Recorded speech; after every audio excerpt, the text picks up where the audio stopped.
ചേച്ചി ദാ അവിടെ. എന്താ?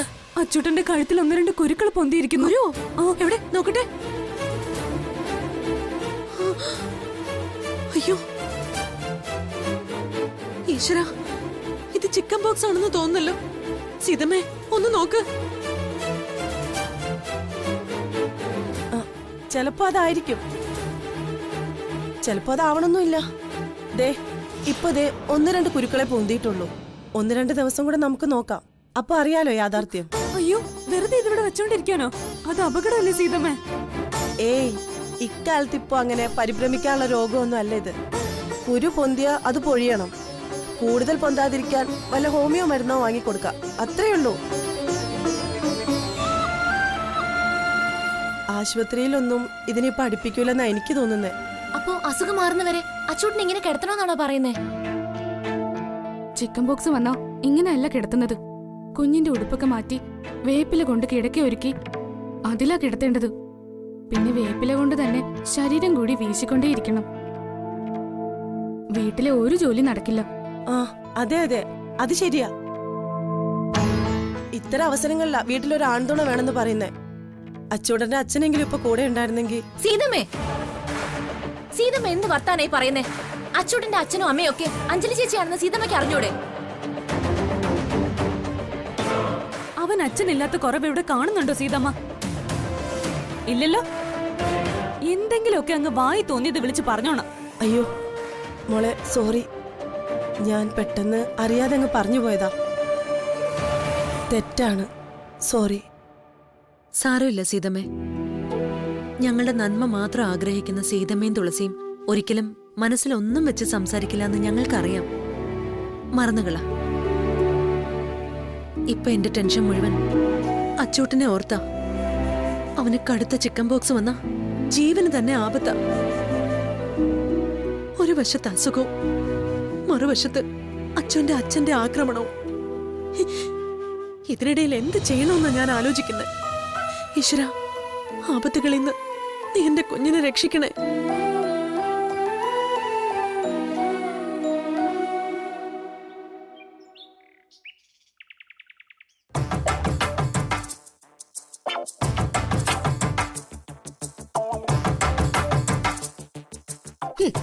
കയ്യും കെട്ടി മുഖവും വീർപ്പിച്ച് നിൽക്കാനല്ല നിന്നെയൊക്കെ വരാൻ പറഞ്ഞത്. ചോദിച്ചതിന് ഉത്തരം പറയണം. നീയൊക്കെ ആ പെങ്കൊച്ചിന്റെ പിന്നാലെ പോയോ ഇല്ലയോ? പോയി. എന്തിന്? എന്ന് തുടങ്ങി നിന്റെയൊക്കെ പെൺപിള്ളേരെ പുറകെ നടന്നുള്ള ഈ വായി നോട്ടം? വായി നോക്കാൻ പോയതല്ല, കല്യാണം ആലോചിക്കാൻ പോയതാ. കല്യാണം ആലോചിക്കാനാ? അതിന് എനിക്ക് കല്യാണപ്രായമായോ എന്ന് നിന്നോട് ആരെങ്കിലൊക്കെ പറഞ്ഞോ? അയ്യടാ, കല്യാണപ്രായമാവാത്തൊരു മുതല്. ഞങ്ങള് കല്യാണം ആലോചിച്ചത് പ്രസാദേട്ടന് വേണ്ടിട്ടാ, അല്ലാതെ പുഷ്പൻ ചേട്ടന് വേണ്ടിട്ടല്ല. അത് തന്നെയാ എന്തിനാന്ന് ഞാൻ ചോദിച്ചത്. അല്ല, എന്നിട്ട് അവള് സമ്മതിച്ചോ? ഇല്ല. അപ്പൊ അതാ നാണം കെട്ടുന്നർത്ഥം. നിനക്കൊക്കെ സാമാന്യ ബോധം ഉണ്ടാടാ. റോഡ് പോകുന്ന പെൺകൊച്ചിനോട് കല്യാണാലോചന നടത്തുന്നു, അതും സ്വന്തം ചേട്ടന് വേണ്ടി. ലോകത്ത് കേട്ടുകേൾവിയില്ലാത്ത കാര്യങ്ങളല്ലേ ഇതൊക്കെ? ചേട്ടന്റെ പേരൊന്നും ഞങ്ങള് പറഞ്ഞില്ല. ചേട്ടന്റെ പേര് പറഞ്ഞില്ലെങ്കിൽ എന്താ? നീയൊക്കെ പ്രസാദിന്റെ അനിയന്മാരാണെന്ന് എല്ലാവർക്കും അറിയാലോ. നിങ്ങൾ ഈ കാണിക്കുന്ന കണ്ണന്തിരിവിന്റെ പേരുദോഷം പ്രസാദിന. മനസ്സിലായ? മനസ്സിലായി. പ്രസാദിനെ കൊണ്ട് കല്യാണം കഴിപ്പിക്കുക എന്നതാ ഇന്ന് നമ്മുടെ പ്രഖ്യാപിത ലക്ഷ്യം. എന്ന് വെച്ച് അതിനുവേണ്ടി ശ്രമിക്കുമ്പോ സ്വല്പം ഒരു മര്യാദയൊക്കെ കാണിക്കണ്ടേ? തൽക്കാലം കാര്യങ്ങൾ എങ്ങനെ നീങ്ങുന്നു എന്ന് നിരീക്ഷിച്ചാൽ മതി. പ്രസാദിനുള്ള പെണ്ണ് പ്രസാദിനെ അന്വേഷിച്ച് ദാ ഈ ഗേറ്റ് കടന്നു വരും, എനിക്ക് ഉറപ്പാ.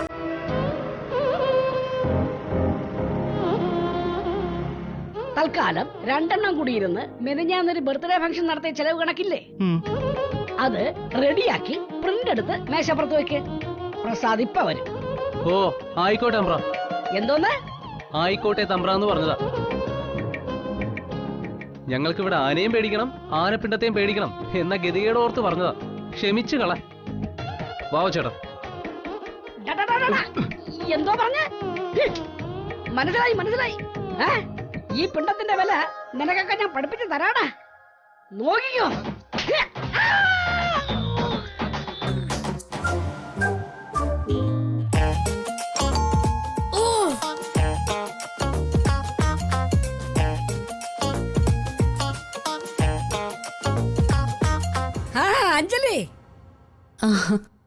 നമസ്കാരം ചേട്ടാ. നമസ്കാരം നമസ്കാരം. വരൂ, ആ. വന്നാട്ടെ. അഞ്ജലി ഇരിക്കെ, ഞാൻ പ്രസാദിനെ വിളിക്കാം.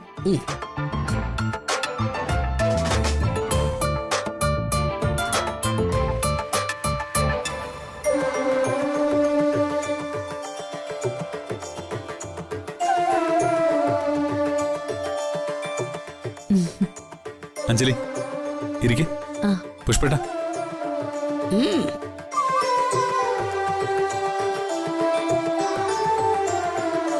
ആ, ഞാൻ കാണണമെന്ന് പറഞ്ഞത് പുതിയൊരു ഇവന്റ് വന്നിട്ടുണ്ട്.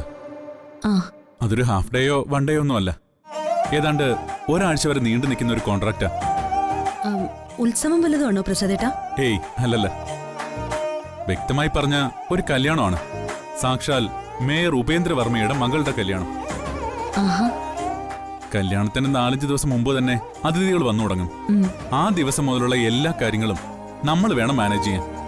എന്നുവെച്ചാ അതിഥികളുടെ ബെഡ് കോഫി മുതൽ ഡിന്നറും ഡെസേർട്ടും വരെ നമ്മളുടെ ഉത്തരവാദിത്തമാണെന്ന് അർത്ഥം. ഓ, അപ്പോ വലിയ ഇവന്റ് ആണ്. അതെ, ഒരുപാട് VIP-കൾ വരും. അവർക്കൊക്കെ തൃപ്തികരമാവുന്ന വിധത്തിൽ ഭക്ഷണം കൊടുക്കണം നമ്മള്. വെജാണോ നോൺ വെജ് ആണോ? രണ്ടും വേണ്ടി വരും. അതിഥികളുടെ അഭിരുചി അനുസരിച്ചുള്ള വിഭവങ്ങൾ. എങ്കിലും പൊതുവിലൊരു നിർദ്ദേശം മേയർ അദ്ദേഹം തന്നിട്ടുണ്ട് നമുക്ക്. എന്താ അത്? നാടൻ വിഭവങ്ങൾ കൂടുതലുണ്ടാവണം. പൊതുവിലൊരു നാടൻ ടേസ്റ്റ്, അതാണ് അദ്ദേഹം ഉദ്ദേശിക്കുന്നത്. അങ്ങനെ ഒരു ഡിസ്കഷൻ ഉണ്ടായപ്പോ പെട്ടെന്ന് എന്റെ മനസ്സിൽ തെളിഞ്ഞത് അഞ്ജലിയുടെ മുഖമാണ്. താങ്ക് യു പ്രസാദേട്ടാ, വളരെ സന്തോഷമുണ്ട്. ഒരുപാട് നന്ദിയും. നന്ദി സന്തോഷമൊക്കെ ഈ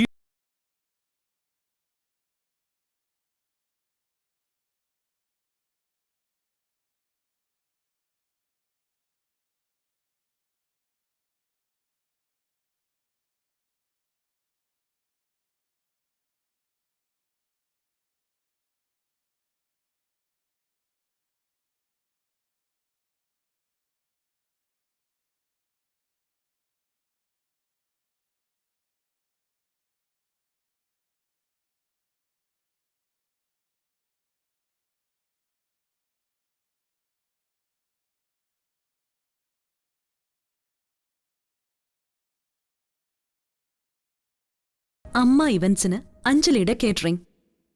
ദൈവം അനുഗ്രഹിക്കട്ടെ.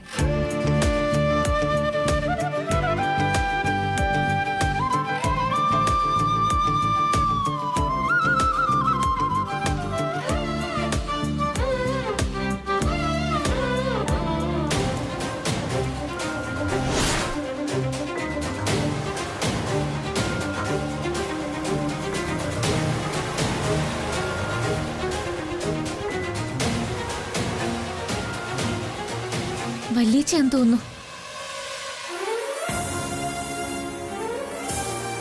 വല്യേച്ചി. എന്താടി, എന്തു പറ്റി? അച്ചൂട്ടിന് തീരെ വയ്യ. ദേഹത്തും മുഖത്തും എല്ലാം കുരു പൊന്തിട്ടുണ്ട്. കണ്ടാ കരച്ചില് വരും, സഹിക്കാൻ പറ്റുന്നില്ല. ദൈവമേ,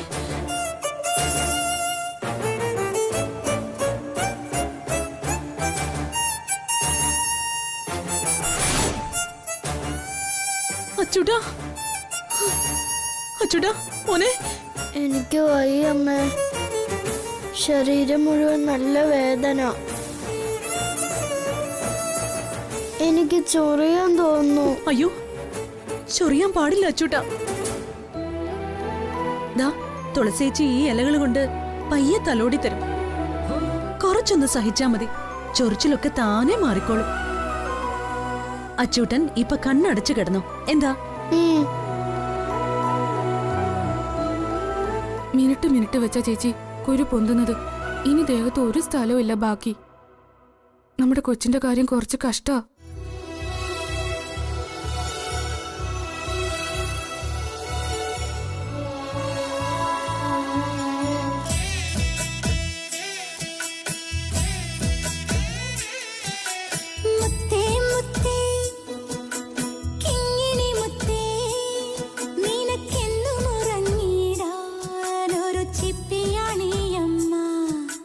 കാൽത്തളയിൽ കൈവളയിൽ കിലുകിലേ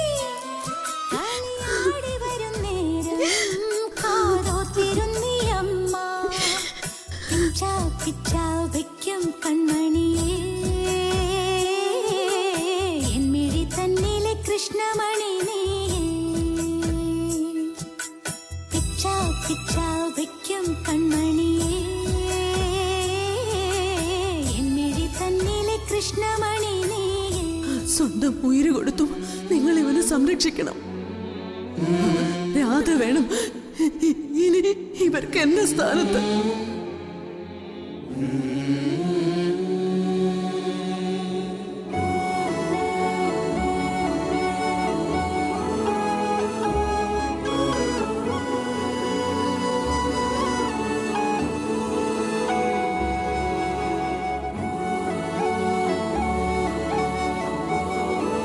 തുളസി, നീ ഇനി പൊക്കോ, ഞാനുണ്ടല്ലോ ഇവിടെ. ആവശ്യം വരുമ്പോ വിളിക്കാം. അല്ല, അഞ്ജലി എവിടെ? വലിയച്ചി വരാന്തയിലുണ്ട്. വലിയ സങ്കടത്തിലാ.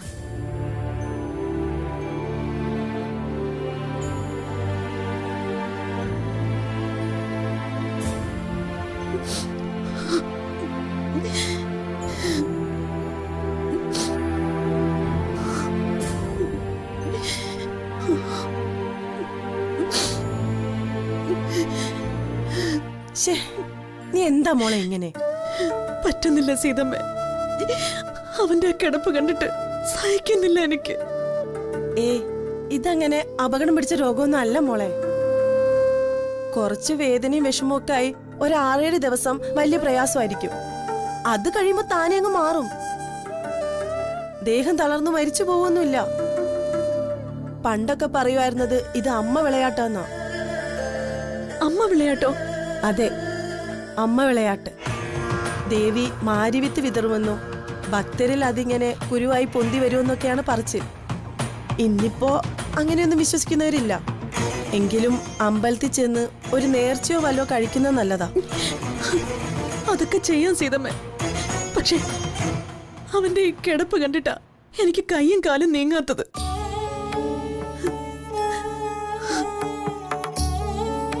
സത്യം പറഞ്ഞ തൃപ്പങ്ങോട്ട് സുഭദ്രാമ അവനെ പ്രസവിച്ചു എന്നേ ഉള്ളൂ. കമിഴ്ന്ന് കളിക്കും മുമ്പ് ഞങ്ങളുടെ കയ്യിൽ അവനെ ഏൽപ്പിച്ചിട്ട് അമ്മ പോയി. അന്ന് തൊട്ട് ഇന്ന് വരെ അവന്റെ അമ്മയും അച്ഛനും ഒക്കെ ഞാനാ. എന്റെ കുഞ്ഞിന്റെ ഈ അവസ്ഥ കാണുമ്പോ ഒക്കെ നല്ലതിനാണെന്ന് വിചാരിച്ചാ മതി. ദേ, ചിക്കൻ ബോക്സ് വരുന്ന കുഞ്ഞുങ്ങൾക്ക് പിന്നെ ഒരു രോഗവും വരില്ലെന്ന് പറയാറുണ്ട്. മാരിവിത്ത് എറിയുന്ന അമ്മയുടെ കരുതലാണത്. കൂട്ടത്തിൽ അമ്പലത്തിൽ ഒന്ന് പോ മോളെ. നീ അവൻ അമ്മയാണെങ്കിൽ ദേവി എല്ലാവർക്കും അമ്മയാണ്. ആ കരുതലും കാരുണ്യവും ദേവി നമ്മോടും കാണിക്കും. വിശ്വസിക്കാം. പോവാൻ സീതമ്മേ, അമ്പലത്തിലും പോവാം, ഡോക്ടറെയും കാണാം. എന്റെ അച്ചൂട്ടന് എത്രയും പെട്ടെന്ന് സുഖമായാൽ മതിയായിരുന്നു. ദൈവങ്ങളെ, പ്രസവിക്കാതെ അമ്മയായതാ അഞ്ജലി. അവളുടെ പ്രാർത്ഥനകൾക്ക് ഫലം കാണിച്ചു കൊടുക്കണേ ഈശ്വര.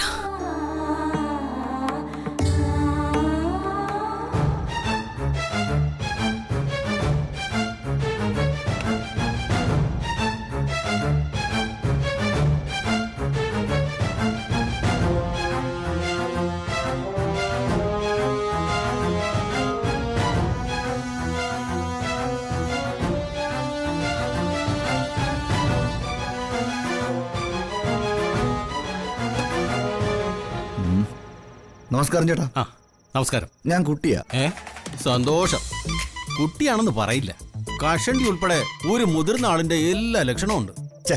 ആ കുട്ടിയല്ല, നാരായണൻ കുട്ടി. നാരായണൻ കുട്ടി. ഓ, അത് ശരി. അപ്പൊ നാരായൺ വീട്ടുപേരാ? വീട്ടുപേരല്ല, എന്റെ വാരികയുടെ പേരാ.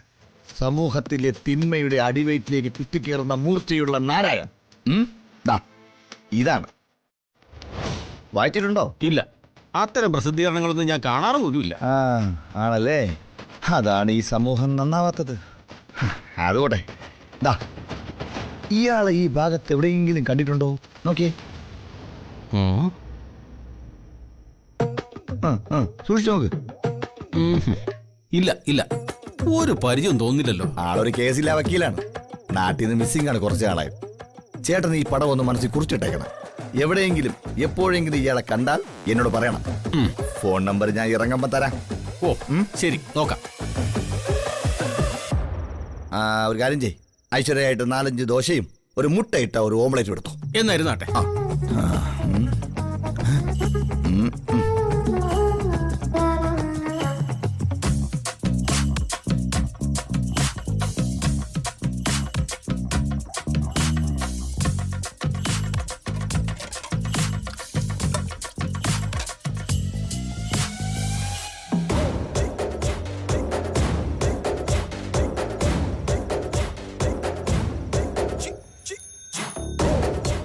എത്രേ? 4 ദിവസം കടിയും ചായല്ലേ, 50 രൂപ.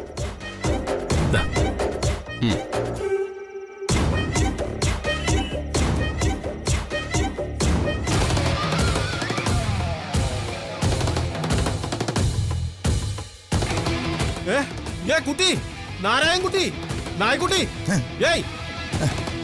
എടോ നായക്കുട്ടി അല്ലടോ, നാരായണം കുട്ടി. എന്താ ഇങ്ങനെ തൊള്ള തുറക്കുന്നത്? നിങ്ങൾ കാണിച്ച ഫോട്ടോ ഇല്ലേ, അതിലെ ആള് ദേ ഇപ്പൊ പുറത്തോട്ട് പോയി. ഇതിനകത്തുണ്ടോ?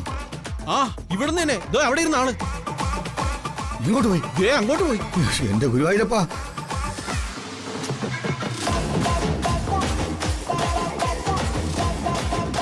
എന്റെ ഗുരുവായൂരപ്പാ, വലിയ പണിയായിപ്പോയല്ല.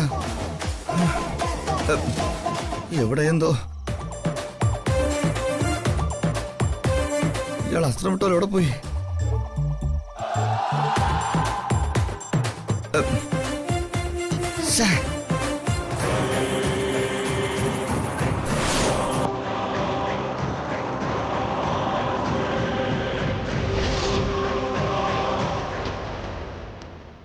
വണ്ടി ഇവിടെ നിർത്താം.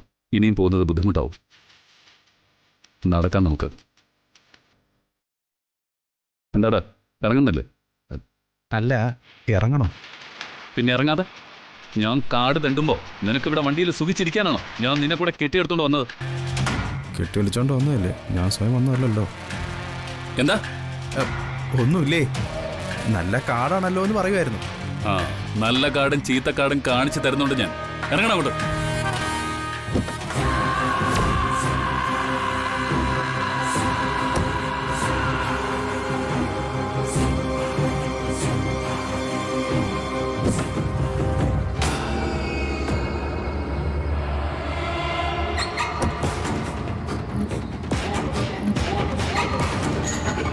സാറേ, ഈ കാടെന്നൊക്കെ പറയുന്നതേ സാർ വിചാരിക്കുന്ന പോലെ അത്ര ചീള് കേസൊന്നുമല്ല.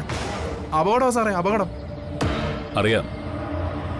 അപകടങ്ങളുടെ നടുവിലൂടെ സഞ്ചരിക്കുമ്പോൾ കിട്ടുന്നൊരു ത്രില്ലുണ്ടല്ലോ, അതിനൊരു പ്രത്യേക സുഖമാണ്. അനുഭവിച്ചറിയേണ്ട സുഖം. നിന്നെ കൊണ്ട് ഞാനത് അനുഭവിപ്പിക്കും. നടക്കട ഇങ്ങോട്ട്. സ്വാമിയേ, ശരണമയ്യപ്പ, നീ തന്നെ കാത്തോളണേ. യു